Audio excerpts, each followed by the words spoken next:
Hi, I'm so excited. Hi, I'm so excited to share this. Here's my first video Q&A with my friends about home learning and work from home.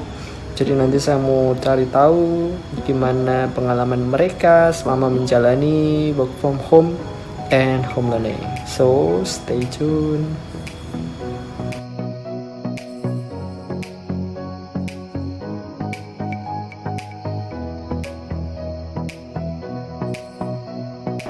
Ya otomatis jadi lebih sibuk ya, soalnya kan pekerjaannya jadi double. Mungkin yang biasa mengurus rumah tangga, sekarang juga tiba-tiba harus jadi guru untuk anaknya di rumah. Nah, ini bisa jadi kesempatan ya, untuk kita saling menghargai satu sama lain, profesi-profesi yang tidak biasa kita lakukan. Kemudian, pandangan saya sebagai guru, ini justru jadi momentum ya bagi orang tua untuk mengikuti dan mengetahui sejauh mana perkembangan anaknya dalam belajar. Seperti yang kita ketahui, ada beberapa orang tua yang tidak tahu, tidak bisa mengikuti perkembangan belajar anak karena mungkin sibuk bekerja di luar, dan ini bisa jadi waktu yang tepat, begitu. Kalau memang orang tua mengalami kesulitan dalam mendampingi anak belajar, boleh silahkan konsultasi dengan gurunya. Justru ini akan jadi kombinasi yang sangat pas ya untuk perkembangan belajar anak orang tua dengan guru. Menurut saya wajar sih. Awal dari sebuah pembaharuan tentu memerlukan penyesuaian yang mungkin saja membawa ketidaknyamanan. Inovasi selalu menuntut adaptasi, jadi anggap saja proses ini sebagai wahana tholabul ilmi, sebagai tantangan yang harus kita jawab bersama-sama dengan sinergi. Oke, menjawab pertanyaan pertama, bekerja dari rumah terasa lebih sibuk, pasti ya. Jadi tantangannya bukan hanya menyiapkan pembelajaran yang baik, tapi juga setelah materinya siap, bagaimana cara menyampaikan kita secara online dan diterima oleh peserta didik itu jadi tantangan tersendiri buat Bapak Ibu guru, terutama buat Bapak Ibu guru yang sudah senior. Itu belajarnya lebih keras dan pasti lebih berat daripada kita guru-guru milenial. Dan pesan buat orang tua, terima kasih sudah mau bersabar mendampingi anak-anaknya belajar. Pasti butuh kesabaran yang sangat ekstra. Kita harus sama-sama sadar bahwa kita sedang berada di masa yang sulit. Bukan cuma Bapak Ibu di rumah yang sulit, kita guru-guru juga dalam posisi yang sulit, siswa-siswa juga berada dalam posisi yang sulit.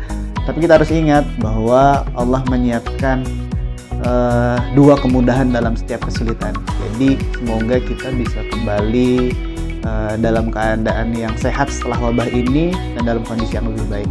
Terima kasih.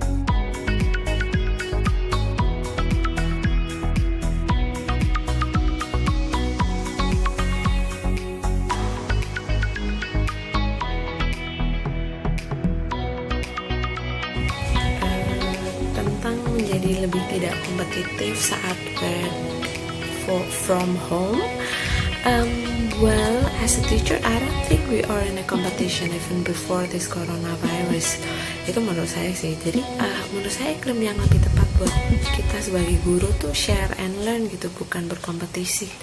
Saya dan teman-teman di sekolah gitu sih. Jadi kita justru saling berbagi, saling share. Misalnya, kemarin aku pakai platform ini dan bisa loh berhasil gitu, bisa interaktif sama anak-anak gitu. Cobain deh gitu. Atau misalnya kemarin aku habis berkegiatan ini loh sama anak-anak and they are happy gitu, dan mereka happy dan kegiatannya seru gitu. Atau misalnya kita bertanya pendapat, aku pengen nyobain aktivitas ini nih, kira-kira menurut kalian gimana, dan everyone will be really happy to help gitu. Apalagi di saat seperti ini ya, menurut saya itu saatnya kita saling membantu, saling berbagi gitu, because we're all in this together. Saya yang terpenting adalah set the barriers, set the time, decide when you have to work, when you have to do the course, when you have to have the time to enjoy yourself gitu. Jadi pastikan waktu yang pasti, tepat, berikan batasan, jangan sampai kita misalnya for me as an educator, jangan sampai I have no time to enjoy my hobbies gitu, karena itu akan berdampak buruk juga bagi saya, karena it will be stressful kalau sampai kita nggak punya batasan sehingga kita harus work 24/7 gitu. Jadi kita harus bekerja dari pagi sampai malam. Ih, siapa bilang ngurangin produktivitas? WFH tuh malah bikin tambah produktif. Pengen ngegoleran nggak bisa, mikirin media pembelajaran buat besok harus beda lagi. Soal yang dikirim harus beda lagi. Udah gitu si bos komen mulu, ya yang kurang menarik lah, yang kurang apa gitu. Usaha lagi, bikin lagi, konten lagi, pusing lagi, laptop lagi, HP lagi, tiap hari kayak gitu. Jadi malah bikin tambah produktif.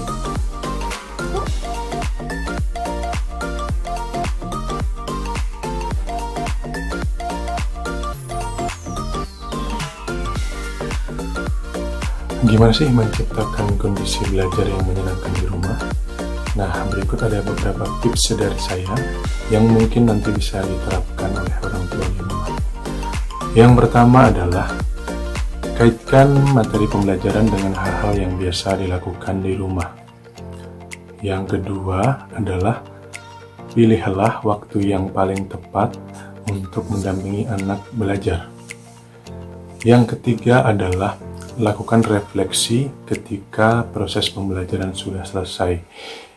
Diskusikan dengan anak apabila ada materi-materi yang mungkin belum dipahami. Dan yang keempat atau yang terakhir adalah berikan reward kepada anak ketika mereka berhasil menyelesaikan pembelajarannya dengan baik. Nah, dengan tips itu mudah-mudahan nanti pembelajaran di rumah bisa dilakukan dengan lebih menyenangkan. Oke, pertanyaan selanjutnya, tips buat orang tua supaya sukses mendampingi belajar anak di rumah.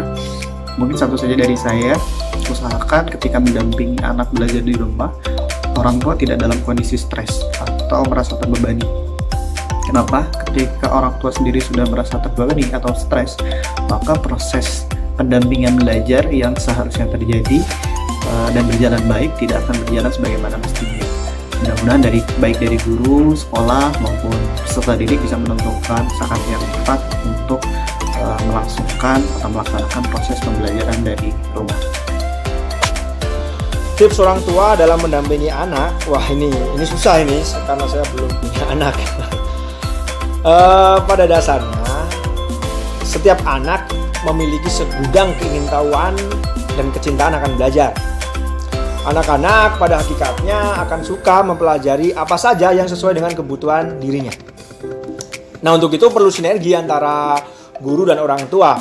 Guru harus mengemas pembelajaran yang aktual dan kontekstual dengan kuantitas yang terukur, dan orang tua harus telaten dan bersabar dalam menciptakan iklim belajar di rumah yang nyaman, penuh tantangan, tapi juga tidak membuat anak stres dan tertekan. Pahami hati anak, pahami mood anak pelan-pelan, namun tidak membiarkan anak-anak terlena di lembah kemalasan. Saya tidak bisa mengeneralisasi harus begitu, harus begini, karena saya yakin setiap orang tua punya caranya masing-masing dalam membimbing dan memapah buah hatinya. Seperti caraku dalam memapah cintanya menuju mahligai pernikahan yang berbahagia, yang entah kapan masa itu tiba.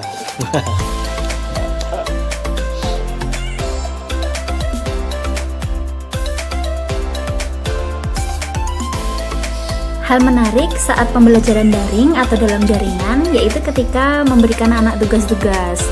Salah satunya yaitu tugas untuk membuat video aerobik. Tahu sendiri kan kalau anak putra itu susah sekali untuk bergerak, mereka cenderung lebih suka diam dan malu. Nah, sedangkan sekarang mereka harus membuat video gerakan aerobik. Jadi yang bikin menarik di situ melihat gerakan-gerakan para siswa putra dalam melakukan senam aerobik. Home learning itu banyak gemesnya, karena kenapa? Jadwal jam 8 nih, misalkan 8 pagi nih, belum bangun si anak-anaknya. Nanti udah ganti jadwal nih, udah ganti kelas yang lain, itu baru nongol tuh anak-anak. Itu kan bikin gemes ya, satu itu. Dua, kalau lagi semangat nih, jam 1 malam bisa kirim WA mereka tuh.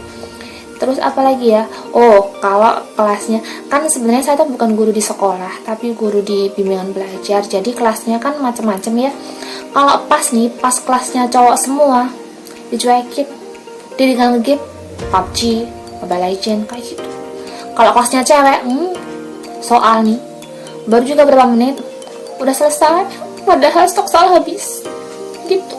Anak-anak selalu antusias dalam mengikuti pembelajaran dengan platform baru. Kita juga bisa mengundang narasumber dari mana saja dengan pembelajaran melalui konferensi elektronik. Bisa juga kita menjelajah museum dengan wahana virtual. Bagi saya ini suatu keseruan gitu. Namun ada pengalaman lucu ya. Suatu ketika saya hendak memaparkan video kepada para siswa. Saya sampaikan kepada anak-anak, ya, Bapak akan menampilkan video, silakan simak video ini. Video saya play dan saya menyaksikan video itu. Saya juga berharap anak-anak menyaksikan. Namun nyatanya enggak gitu. Anak-anak di sana tuh diam melongo menunggu saya menampilkan video. Saya kira videonya udah bisa mereka saksikan.